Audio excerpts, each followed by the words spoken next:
Mathieu Van Overstraten. Mathieu, on parle BD, vous nous emmenez dans une zone, enfin, ce qui nous fait un peu penser à Danse avec les loups, c'est un peu western, Exactement, indien, oui. une belle ambiance. Je vous emmène au Texas, au milieu du Exactement. 19e siècle, dans un décor et une ambiance qui font effectivement penser à des westerns, et notamment, vous le citiez, Danse avec les loups, ce fameux film de et avec Kevin Costner, un film, je ne sais pas si vous vous souvenez, dans lequel il y avait un personnage qui s'appelait Dressé avec le poing. Oui, oui, oui, c'est était... le chef du village. Non, non, qui était une indienne blanche. Ah, c'est la femme, oui, Une oui, bien indienne sûr. blanche, et ce personnage est inspiré de Cynthia Ann Parker, qui est la Nadua de cette bande dessinée. Alors si on remonte encore un peu plus loin dans le temps, Oui. il y a un autre western très célèbre qui s'appelle La captive du désert, avec John Wayne, dans lequel le personnage joué par Natalie Wood est lui aussi inspiré par Cynthia Ann Parker. Donc Cynthia Ann Parker, ou Nadua, surnommée la Squaw aux yeux clairs, Oui. elle a eu un destin incroyable puisqu'elle a été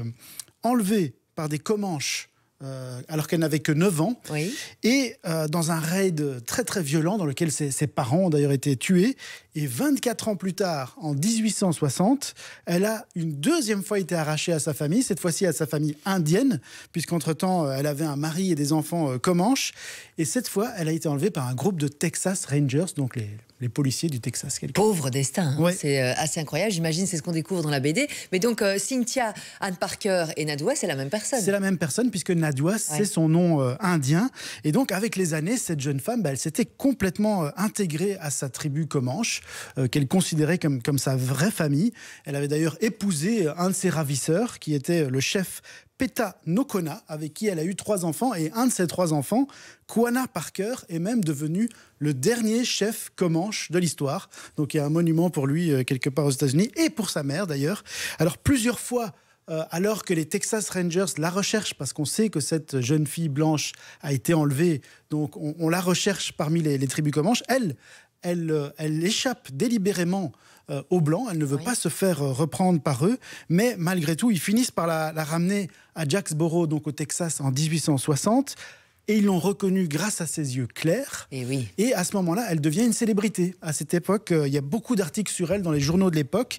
Et évidemment, dans les journaux de l'époque, on met surtout en avant le fait qu'on a sauvé cette pauvre femme innocente des griffes des sauvages indiens. C'est Enfin, un peu vous voyez une guerre de communication, en fait, déjà. Oui, c'est déjà un peu des magnifiques fake news, puisqu'en réalité, c'est pas du tout ça, puisque elle est là contre son gré.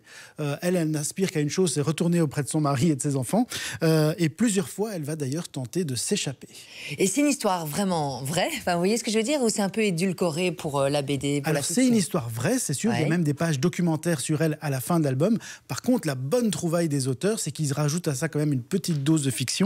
Ils rajoutent, en fait, ils font raconter l'histoire par le biais d'un personnage fictif qui s'appelle Annabelle, qui est une petite fille.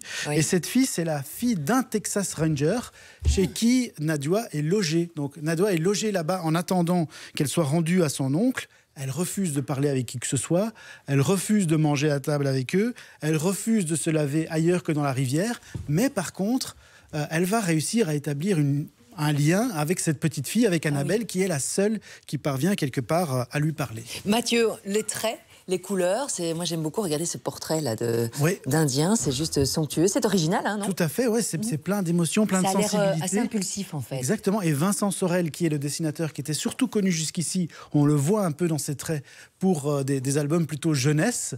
Et ici, il s'attaque donc à une histoire plus sérieuse, plus adulte. Là, clairement, il parvient magnifiquement à représenter ces scènes. Il y a des scènes très dures, notamment les 2 scènes où elle est arrachée d'abord à sa famille blanche. C'est assez violent. Et puis, ça, c'est violent, forcément. Et là, il choisit des couleurs très, très rouges, très, très oranges. Mais par contre, il y a une très belle représentation de sa vie chez les Comanches, chez les Indiens. Et ça, c'est magnifique. C'est magnifique. Elle vous a plu, hein, cette BD, ça se sent, Mathieu. C'est Nadua de Séverine Vidal et Vincent Sorel. Alors que ma voix s'en va aussi au Texas. Ce que nous sommes, c'est Zeb, c'est le 2e album raconté par Mathieu. Et ces 2 albums sont à remporter. Maintenant, on joue par SMS. Démarrez votre message par Jouon. Et on tirage au sort. Là, maintenant, c'est de l'instantané. On s'entend peut-être juste après les infos qui arrivent maintenant. Il est 6h30.